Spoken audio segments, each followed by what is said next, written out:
గయా పుణ్యక్షేత్రంలో అపకర్మలు నిర్వర్తించడానికి కారణమేమిటో ఇవాళ మనం తెలుసుకుందాము.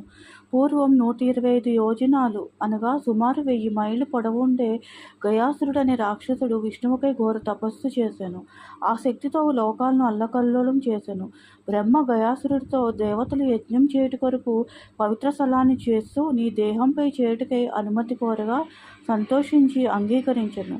బ్రహ్మ దేవరూపిణి అనే శిలను అతని తలపై ఉంచినా కదులుతున్నాడు. దేవతలు ప్రార్థింపగా విష్ణువే స్వయంగా అతనిపై కుడికాలుతో కదలకుండా త్రొక్కెను. అప్పుడు గయాసురుడు విష్ణువుతో, స్వామి, నీకు శ్రమ వద్దు, నేను కదలను. కానీ ఈ ప్రదేశం నా పేరుతో ప్రసిద్ధి కావలెను. మీరు నాపై వేసిన ఈ పాదం ఆనవాలు చెరగకుండా ఉంచి ఆ విష్ణుపాదంపై పిండ ప్రదానం చేసిన వారికి పితృదేవతలు తరించినట్లుగా వరం కోరగా విష్ణువు ఆ వరాన్ని ఇచ్చెను.